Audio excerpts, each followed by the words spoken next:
It was supposed to be just another hearing, the president defending yet another policy under scrutiny. But then Jasmine Crockett asked a single, calm question. In front of millions, Trump cracked. The outburst was loud, but her truth was louder. Subscribe. Now if you believe power should be questioned, because clarity, not chaos, is what this country needs. The room was quiet, but not calm. Every seat was filled. Every camera was live.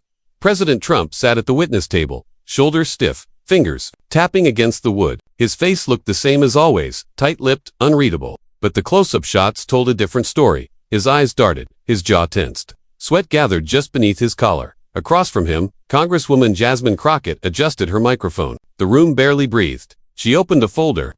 It was nothing flashy, just a simple manila file. But the weight of what was inside was about to shift everything. Mr. President, she said clearly, you have insisted your administration is strong, your family is united, and your leadership is stable. But your own team has painted a different picture. So which is the truth?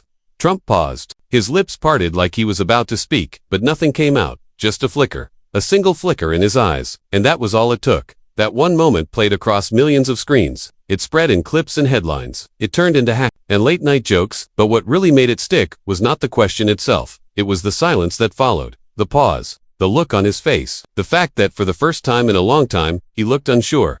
That question was not screamed. It was not shouted. It was not a viral punchline when it was asked. It was calm. It was steady, and it cut right through. But before that silence, before that folder, before that unraveling moment in front of the entire country, there was something else. There was a hearing, a room, a build-up that nobody thought would lead to what it did. To understand how the most powerful man in the country lost control on live TV, we need to go back to the moment before everything cracked. Room 2141 of the Rayburn House office building was packed. Every chair had someone in it. Every wall had a camera pointed straight at the witness table. The lights were bright but not warm. They made everything feel sharper, more exposed. Reporters whispered behind their phones. Staffers stood by the doors, eyes fixed on the center of the room. It was a Monday morning, but it did not feel like one. It felt like something big was about to happen. Then the doors opened. President Trump walked in, 10 minutes late. Secret Service moved ahead of him, scanning the room.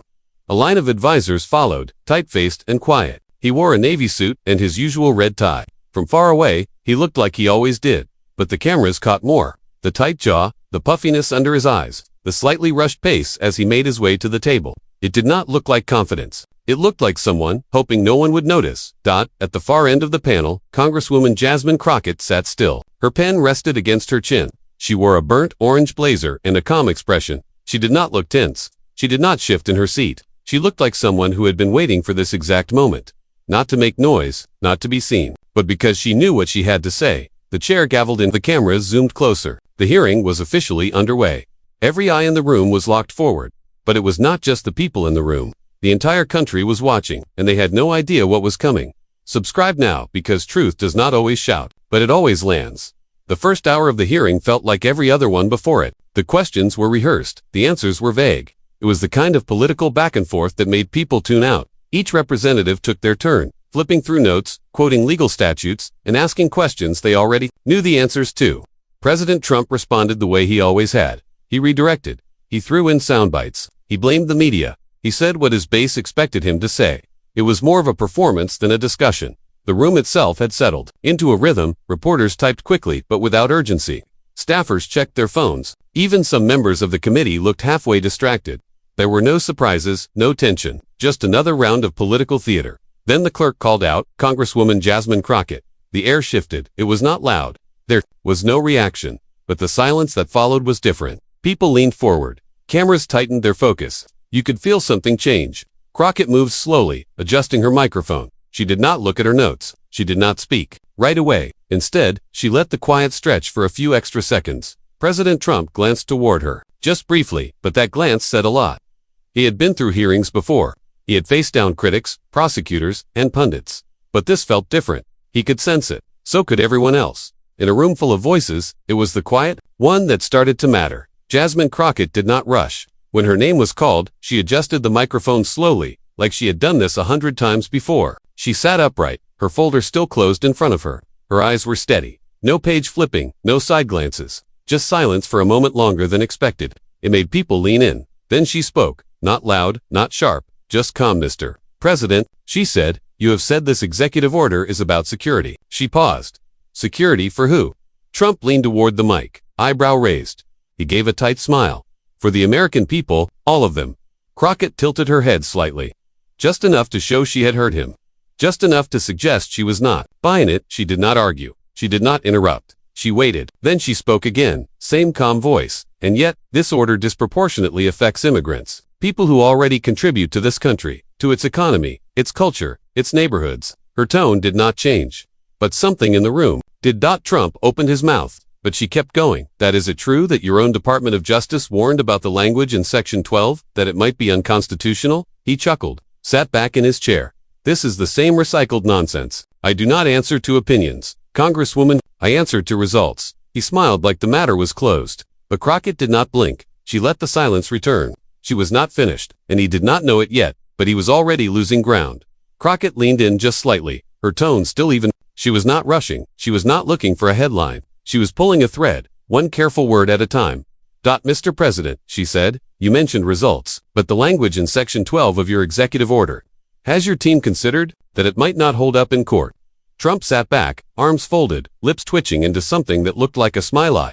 Think we have been very clear, he said. The order is strong. It is legal, and it is what the American people want. Crockett nodded once, slowly, then looked down at the folder in front of her. She opened it, but not dramatically. No big gesture, just enough to show she had come prepared, because, according to internal communications from your own Department of Justice, she said, there were warnings. Memos circulated within senior counsel. They said Section 12 used language that risked being flagged as discriminatory, that it might not survive constitutional scrutiny. Trump shifted in his seat, still smiling, but tighter now. He glanced to his legal team, then back to Crockett. You know what this sounds like? He said it sounds like recycled fear tactics. People who do not want real change. Crockett did not interrupt. She did not argue. She let him finish, then let the silence stretch again. Just a few seconds, just long enough for the weight of the moment to settle. Then she looked back at him. This is not about fear, she said. It is about responsibility. He said nothing. She turned another page in her folder. And when warnings like that are ignored by the highest office in the country, it is not just a legal risk. It is a moral one. Trump's smile faded.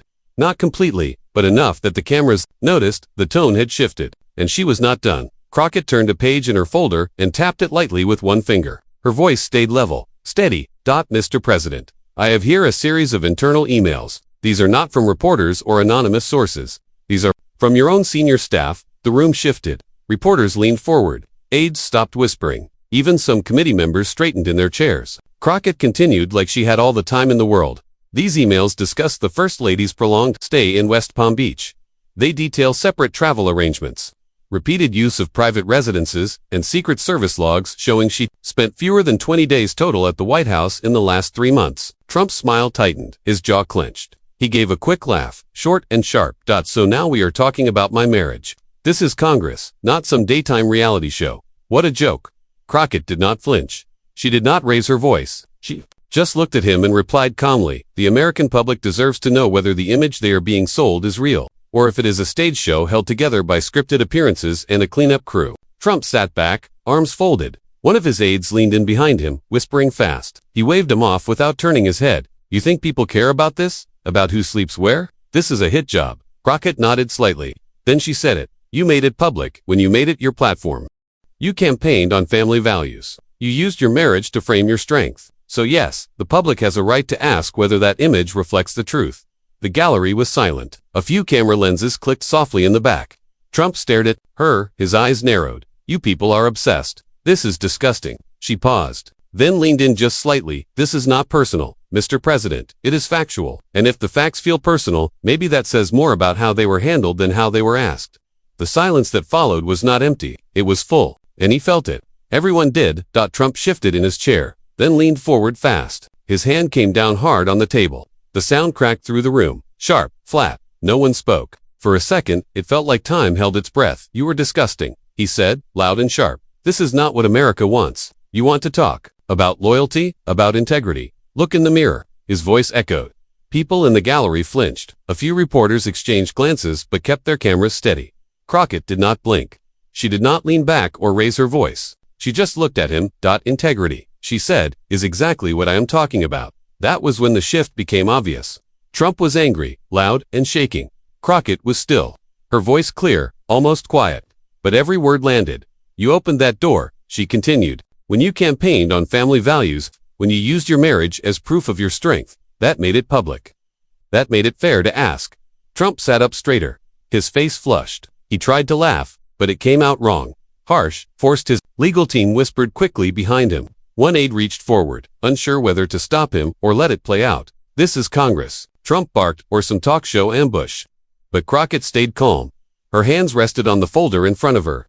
Her eyes did not move. You brought this to the people, she said. I am just asking what they deserve to know. The contrast could not be clearer.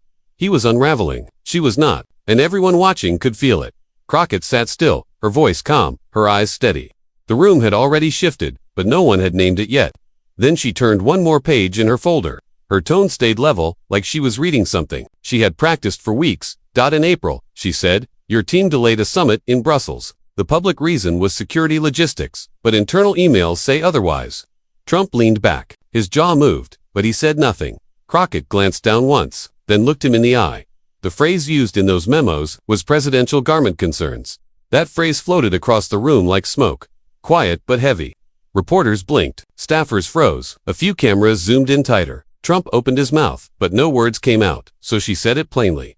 2 former stewards from that trip gave statements. They said medical staff were called after an incident on Air Force One. Official record, just a cleanup, ordered directly by your chief of staff. Trump's face changed, not the usual red. This was blotchy, uneven, like something bubbling under the surface.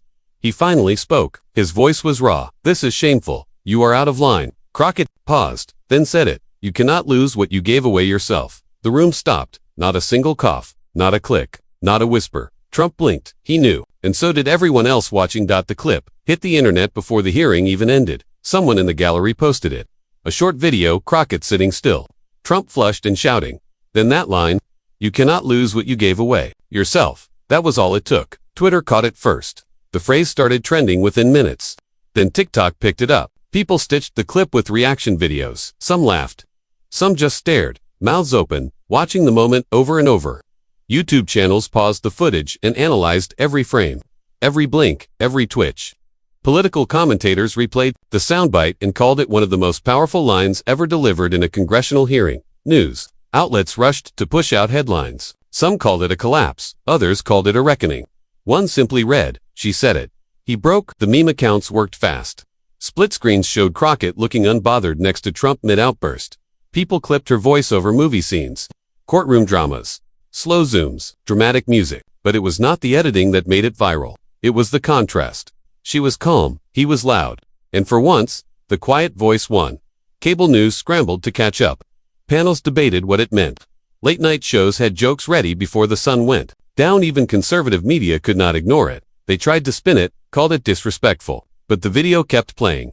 People were not just watching a meltdown. They were watching someone hold their ground, and they were not changing the channel. Inside the White House, the tone changed fast. The second the hearing clip hit the airwaves, phones started ringing. Staff scrambled into offices. Advisors canceled appearances. It was not just trending. It was everywhere. Trump's team moved into damage control mode. Senior aides met behind closed doors. Their plan was simple. Focus on the policy.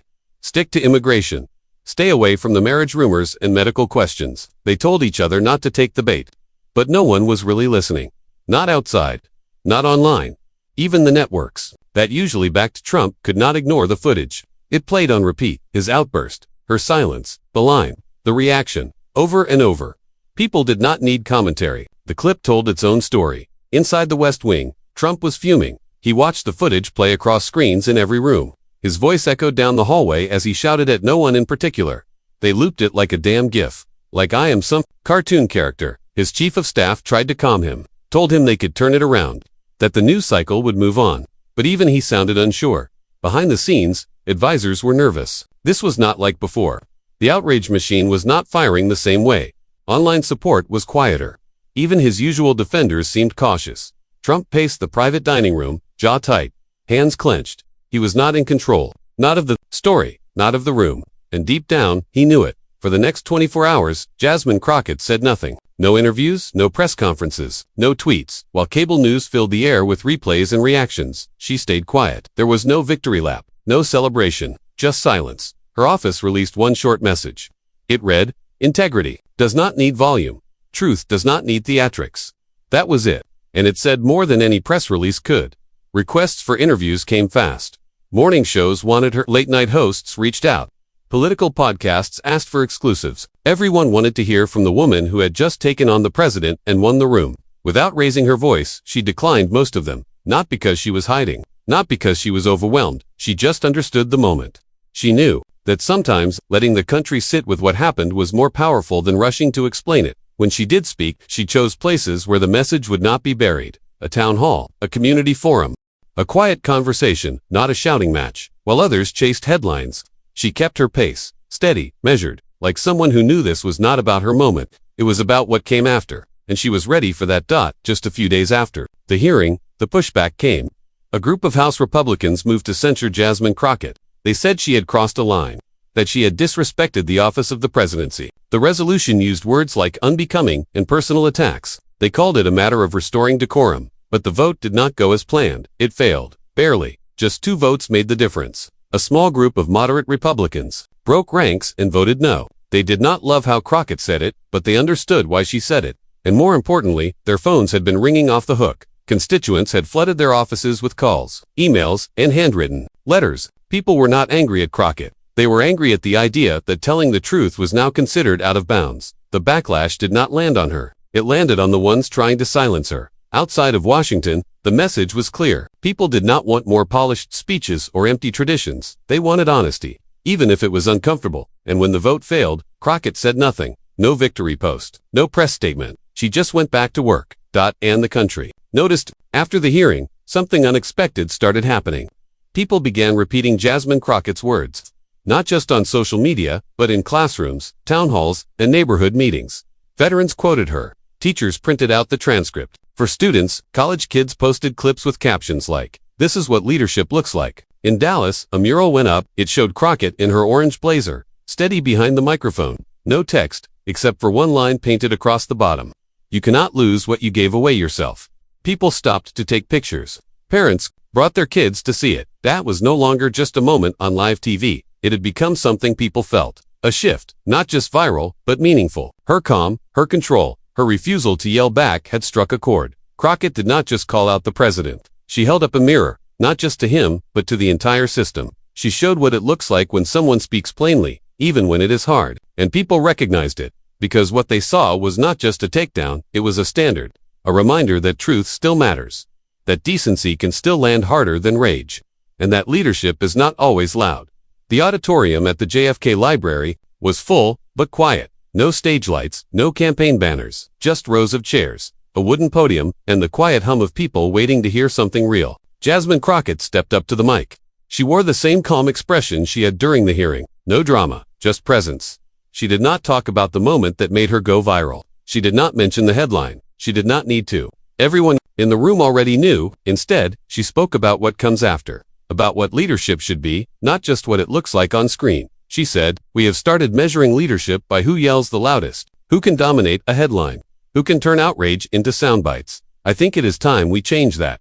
People leaned in. Phones stayed down. No one wanted to miss what came next. Crockett paused, looked across the room, and continued. Leadership is not noise, it is not performance. It is the courage to ask hard questions when the room is quiet. It is the willingness to hold a mirror up even when the reflection is uncomfortable. Then she said something that stuck. The kind of line that does not need to trend to be true. Pressure cracks what is hollow. Truth does not. The room did not erupt. There was no explosion of applause, just silence. People sitting still, thinking, processing. Then, slowly, they stood, not out of habit, not because someone told them to, but because something inside them moved. Crockett stepped back. She did not wave or smile big. She just nodded once. A small gesture from someone who understood that real power does not need a microphone to be felt. It only needs a moment of truth. And she gave them one. If this kind of clarity speaks to you, don't just scroll away, subscribe. Because truth like this, it doesn't come from shouting. It comes from standing still. While power stumbles,